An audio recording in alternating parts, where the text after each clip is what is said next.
You are late. 1,000 apologies, oh patient one. You have it then? I had to slit a few throats, but I got it. The treasure. Ow! Trust me, my pungent friend.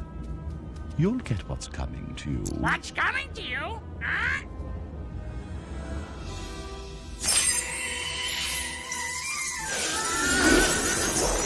Quickly! Follow the trail!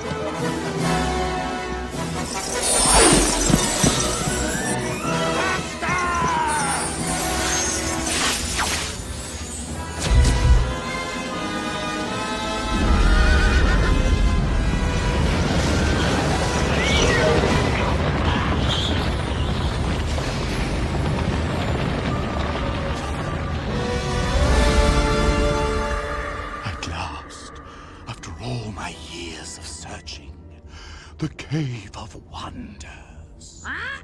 Cave of Wonders? By Allah. Now, remember, bring me the lamp. The rest of the treasure is yours, but the lamp is mine. Huh? The lamp? Huh? The lamp? Jeez, where'd you dig this bozo up?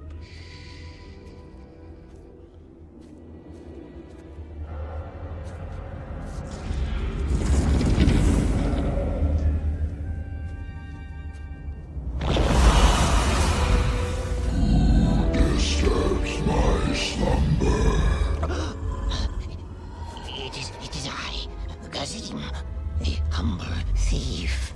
Know this. Only one made it to here. One whose worth lies far within. The diamond in the rough. What are you waiting for? Go on.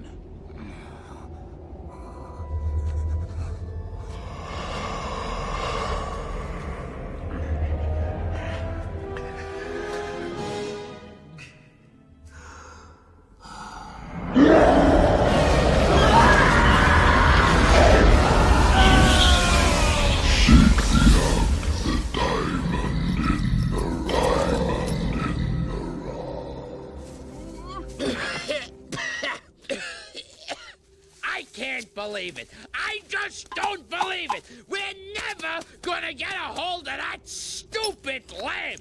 Just forget it. Look at this. Look at this. I'm so ticked off that I'm molting. Patience, Iago, patience. Gazim was obviously less than worthy. Oh, there's a big surprise. That's an incredible... I think I'm gonna have a heart attack and die from that surprise. What are we gonna do? We got a big problem here. A big... Yes. Only one may enter. I must find this one, this diamond in the rough. Today I would like to talk about Muhammad, the thug prophet of Islam. Okay, I got a book here called The Islamic Invasion, Confronting the World's Fastest Growing Religion by Dr. Robert Morey. It's very well done. It was first originally self-published under the concept, it was called Christian Scholars Press. It was originally self-published in 1992, and then it was eventually picked up by Harvest House Publishers, which is a well-known apologetics publisher that published people like Dave Hunt and Carol Mastriciana and stuff like that. So the scholarship is undeniable with this book. It's just chock full of bibliography in the back. It's got like, I want to say something like 50 books worth of bibliography in the back listed. Each chapter is just chock full of notes. So this is serious scholarship. Dr. Morey, I think he himself was Arabic, and he used that to basically create a ministry to Muslims. Okay, so his whole, most of what he did was evangelism to Muslims over the course of his life. He traveled around the Middle East debating with Muslim scholars. That was the main thrust of Dr. Mori's ministry. So it was very, very niche. It was very, very focused on trying to convert Muslims to Christianity. Okay, so what I'm going to share with you is based off of his book, particularly his chapter 6 called The Life of Muhammad. And yeah, I just completed the chapter, and let me tell you what, Muhammad was a thug prophet. In fact, I've studied all world religions, and this is the only time in the history of religions, in the history of world religions, that I've ever come across the concept of a gangster or a thug being proclaimed a prophet of God as he's living that way, right? It's one thing to be Nicky Cruz and be a gangster and a thug and then get converted under David Wilkerson through Teen Challenge or Jesse Morrell, right? If you're converted, you're not a thug anymore. You're born again. You're living a new life for Jesus.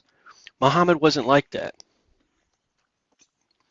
Muhammad became a thug as a result of becoming a Muslim.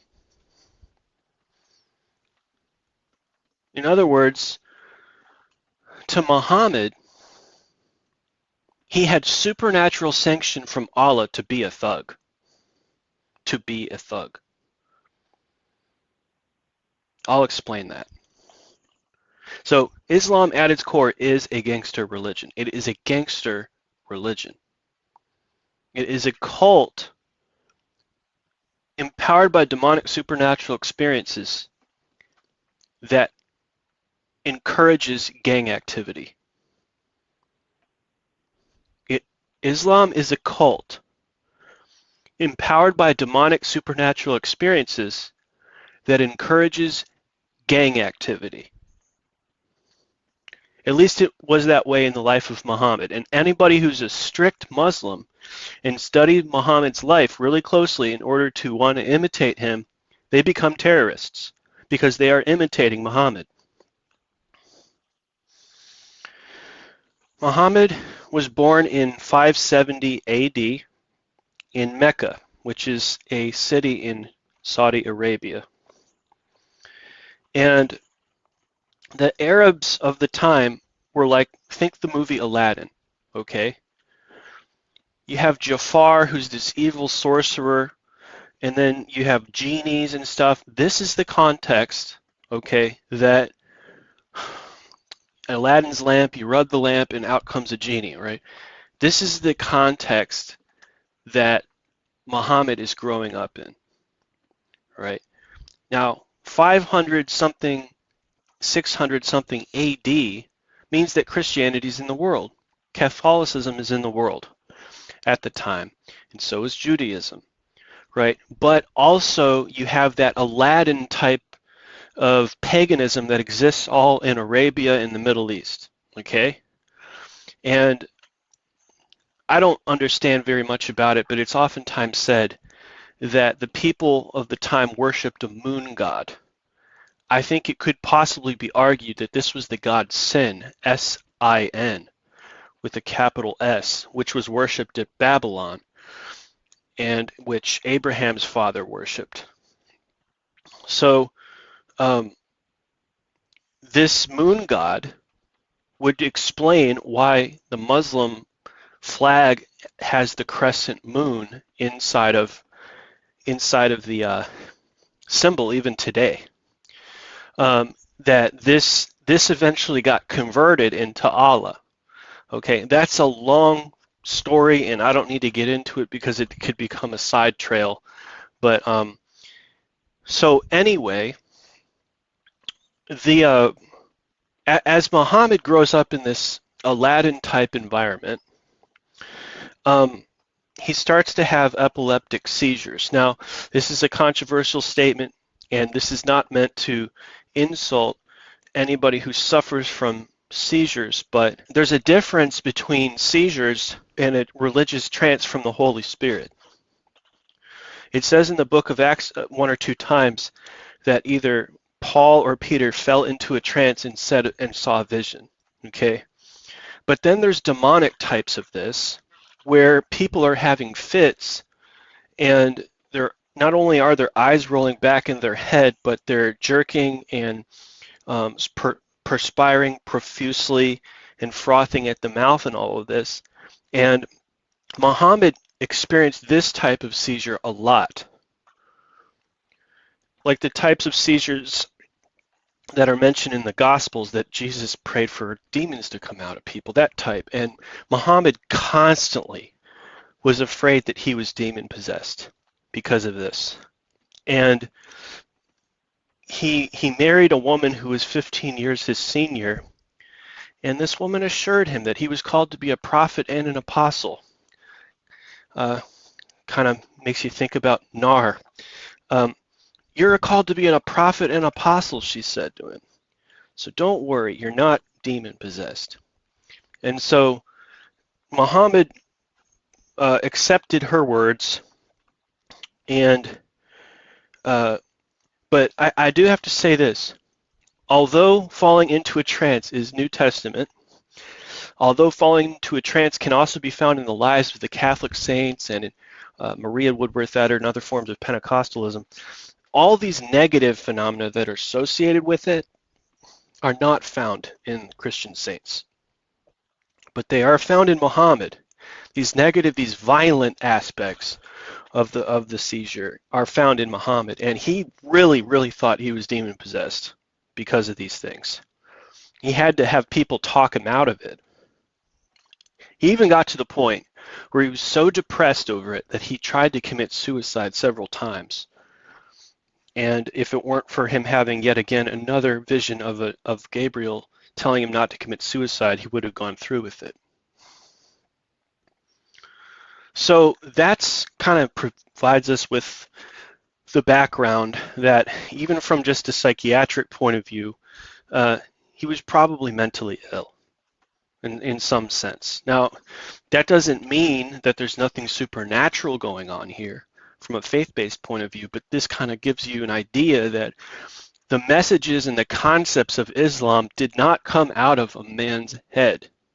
They really did come from spirits. I think if we believe in the spiritual realm, it's fair to assume that he was experiencing real spiritual experiences, but that they were negative. And I'll explain that in a little bit. Trances, visions, voices, and dreams were the means by which he received his revelations, which is completely lines up with religious psychology and how we see revelations being received in the Bible. The unfortunate difference, though, with Muhammad is that he's experiencing demonic types of seizures, which are not found in biblical or in church history prophets. With the key indicator being the violence of which the person's body is kind of overtaken. These violent fits are usually associated in religious history with something negative and something demonic. But he started going around calling himself a prophet and an apostle, okay? Which, if you're a NAR person in the charismatic churches, you should be like, whoa, dude, I don't want to call myself a prophet and apostle anymore. Because that's what Muhammad did. Yeah, it's kind of understandable why as early on as St. Patrick, people were starting to call themselves missionaries back then. You know, probably to distinguish themselves from the apostles of the Bible and to distinguish themselves from people like Muhammad, right? So we don't want to exalt ourselves up to, why don't we just call ourselves missionaries? God gives us a mission, we go somewhere, we're led by the Spirit. So it's easy to see how using words like prophet and apostle, although they're in the New Testament, how that they've played out into cult-like behavior over the history of religions, and why probably the word missionary has been used as a way to control that problem. Gabriel, the angel Gabriel, is supposedly the person who revealed everything to Muhammad, and that he wrote into the Quran, and or is it Quran? I don't know. I've always called it the Quran, so I'm just going to call it that. All right. But he became so depressed that, again, these seizures, he wanted to try to kill himself. Well, people started making fun of him because of this stuff. Eventually, Muhammad backslid into Arabian polytheism for a while. He started worshiping the devil. He started telling people that they could worship the three daughters of Allah. Their names were Al-Lat, Al-Uzza, and Manat. And he started to write these demonic things called the satanic verses. So when Muhammad backslides from Islam, he becomes a devil worshiper for a time. I don't know how long this lasted, but he became like Jafar, okay, in Aladdin. He starts worshiping the devil, and which is basically the idol gods of Arabia, okay. And so he becomes like Jafar in Aladdin for a while, a sorcerer essentially, and he writes these books called this book called the Satanic Verses, and so Muhammad never gets into Enlightenment rationalism. He never gets into scientific thinking. He's 100% a supernatural believer because his mom was an occultist. So he grew up with this occult idea all the time. So that's why I said that religion is demonic, because it's rooted in the occult. And then he has to be visited by Gabriel again. And Gabriel tells him to go back to being a monotheist and worship Allah. So he's like, okay, I repent. I won't be a devil worshiper anymore. I'm sorry. So imagine Jesus in Matthew 4 getting encounters from the devil, and the devil says, worship me and I'll give you everything. Well, Muhammad actually ends up giving into the temptation. All right. And ends up writing the Satanic Verses, which is an apocryphal writing in Islam. Well, Gabriel comes back to Muhammad and says, what are you doing? Go back to worship Allah. And so that the Satanic Verses obviously didn't make it into the Quran. Okay. Muhammad leaves Mecca because all the pagans were like, well, Allah can't seem to make up his mind, right? And so he gets persecuted and he leaves Mecca, and he sees a bunch of genies. This is mentioned in Surah 46 and 72. So in Surah 46 and in Surah 72, Muhammad preaches to some genies, okay?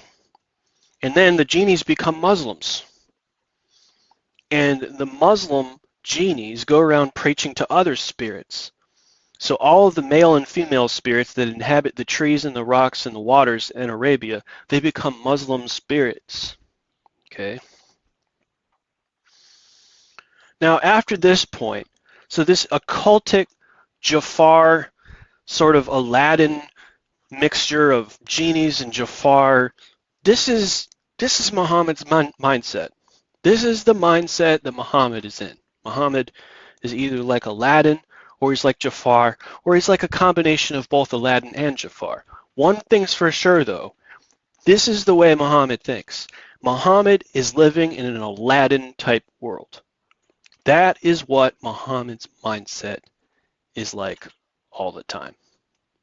Now that I've spoken about Muhammad the occultist, Muhammad the devil worshipper, Muhammad the magician, Muhammad the guy who falls into demonic seizures, now I want to talk about Muhammad the gangster, Muhammad thug life, Muhammad the guy who raids and loots people in order to become financially successful.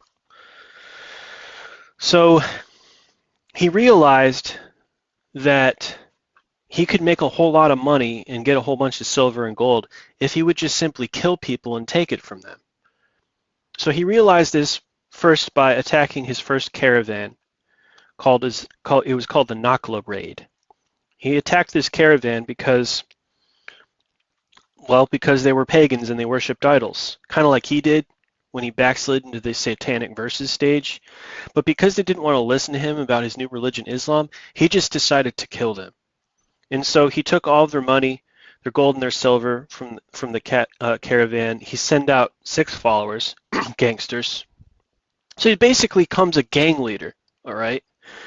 This mystic gang leader, all right, with a scimitar. And he's going out in caravans and he's taking silver and gold from people and killing them.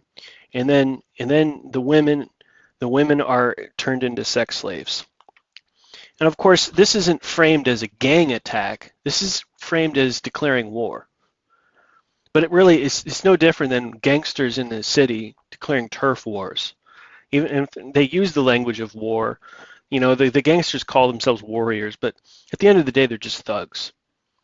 They're just thugs killing people and stealing their stuff. That's it. That's all it is. They call it battles, they call it wars, but, you know, that's all they are. It's just a group of thugs going around attacking caravans, raiding them, killing them, and looting everything. Raids and looting. But this is called war, quote unquote.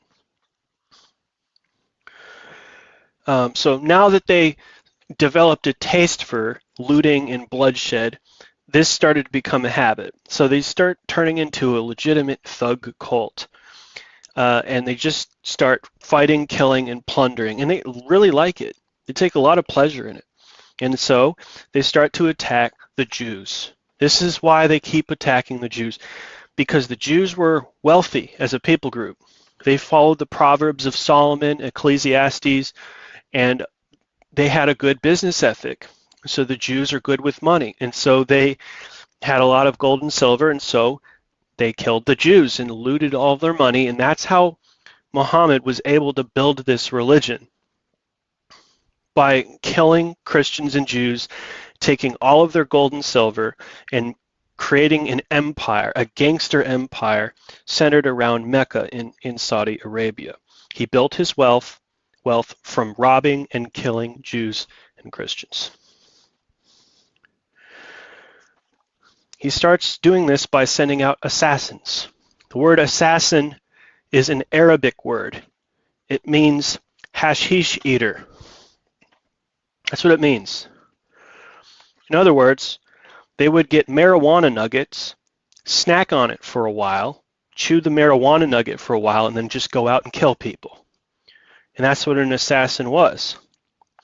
So they would use these hitmen to go out and strategically kill people, kill individual Jews and Christians, and take all of their gold and their silver. And this is how the religion of Islam was built into the powerful empire that it is today. Muhammad eventually went to war, he called it. Of course, again, he's just a thug. He's just a band of raiders. It's all they are. They're just raiders. They, comparatively, if we were to compare this to something today, biker gangs. Okay? Think biker gangs. Okay? Biker gangs actually even incorporate Satanism into them, actually. So it's very, very similar to an Arabic biker. It would be like an Arabic biker gang. Instead of being on motorcycles, they're on camels. They're on horses.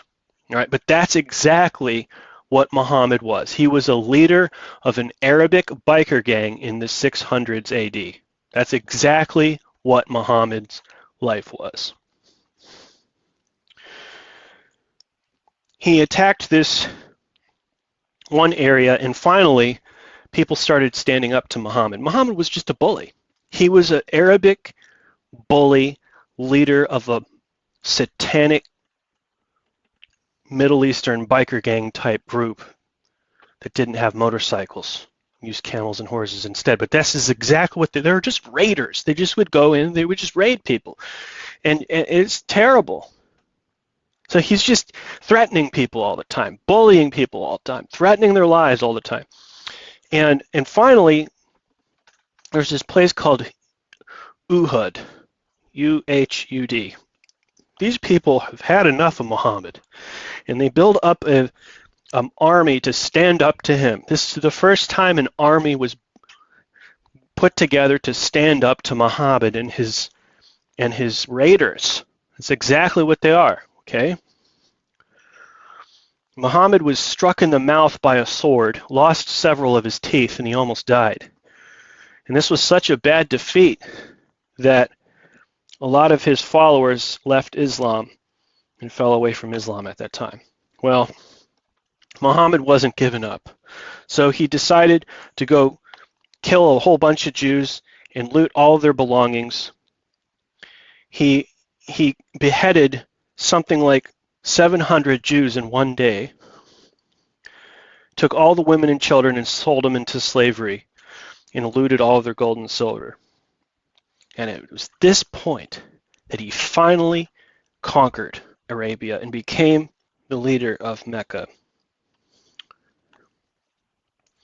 Akin to an Antichrist figure, Dr. Morey says that on the basis of the promise of peace, Muhammad and his followers would be allowed to make the pilgrimage to the Kaaba and Mecca, and Muhammad would be free to seek to persuade people by moral persuasion and preaching to adopt Islam, but not by force. Within a year, Muhammad broke the treaty, and with an army of thousands of followers, forced Mecca to surrender to his leadership. Muhammad then became the undisputed political leader of Mecca, as well as its undisputed religious head. He cleansed the temple at Kaaba of all its idols. He suppressed all idol worship by violence, and he killed everyone that he disagreed with and had a personal vendetta against. And while he was doing this, there was a woman who had a dad who wrote poetry. Okay? Muhammad liked his poetry and plagiarized it and put it into the Quran and said that he wrote it. Then he killed the woman in order to silence her. So that's how Muhammad became the leader of Mecca. That's how he became the leader of Arabia. And he was just a raider. He was a Middle Eastern Arabic raider. That's what he was. And he was an Arabian Hitler at this point because he targeted the Jews because of their wealth. They had a very strong business ethic based on Proverbs and Ecclesiastes, a very strong business ethic. They had lots of gold, lots of silver, and he plundered the Jews. That's where the anti-Semitism comes from. It comes from Muhammad because he wanted the wealth of the Jews in order to build Islam. Muhammad was a polygamist. Muslim scholars have estimated that Muhammad had as many as 22 women. And these 22 women that Muhammad had were classified into different categories. 16 of them were technically wives, and 2 of them were either slaves or concubines, and the last 4 were just simply prostitutes.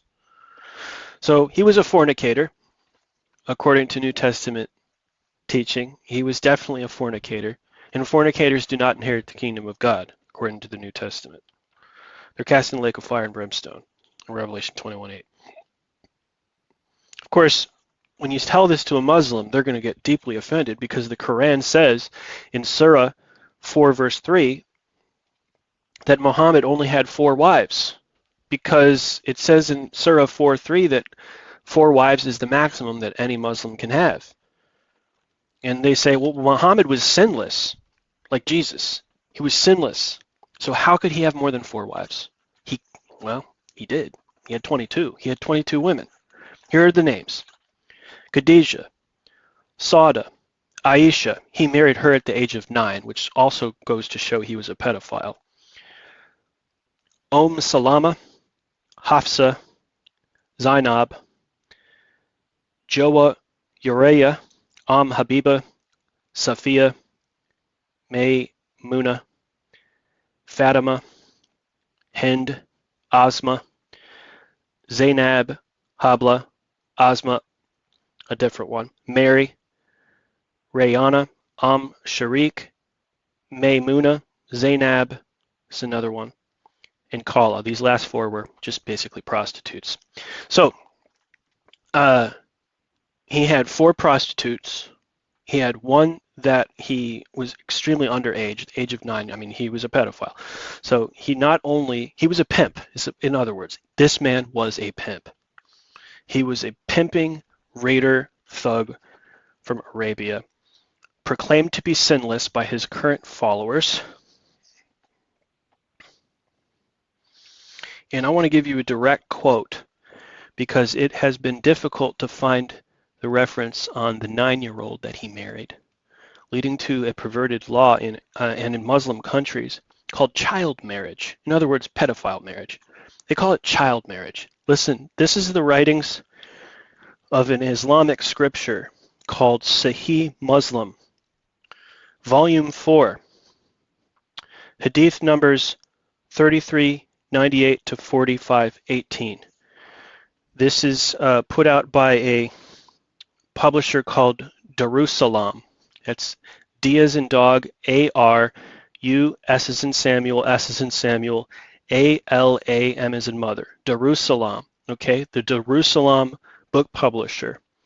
The book is called Sahih Muslim, S-A-H-I-H, Muslim, Volume 4, Darussalam Publishers, The Book of Marriage, Hadith number 3480-70 says this. Aisha said, "The Prophet married me when I was 6 years old and consummated the marriage with me when I was 9 years old." That's on page 46 of the Book of Marriage in the Sahih Muslim Volume 4, Darussalam Publications. There's also another tradition that says she was playing with her dolls when he decided to marry her. It says that in the same page, page 46 of the Sahih Muslim book, page 46, volume 4, Darussalam edition, page 46. It was narrated that from Aisha that the Prophet married her when she was 7 years old, and she was taken to him as a bride when she was 9 years old, and she took her dolls with her, and he died when she was 18 years old. Man, what a horrible blot on Islam. That's mentally ill right there. Islam is mentally ill. Muhammad was a demonized Arabic raider, a fornicator, a pimp, and a pedophile. He was also suicidal. And how did Muhammad die? Muhammad died because a Jewish woman poisoned him to death because of all of his anti-Semitic pogroms against the Jews. That's how he died. Because he died suddenly, Islam was left in a scenario where leaders were debating over who's the apostolic successor of him. And so that's how you ended up with the two denominations of the Shiites and the Sunnis that exist today. The end.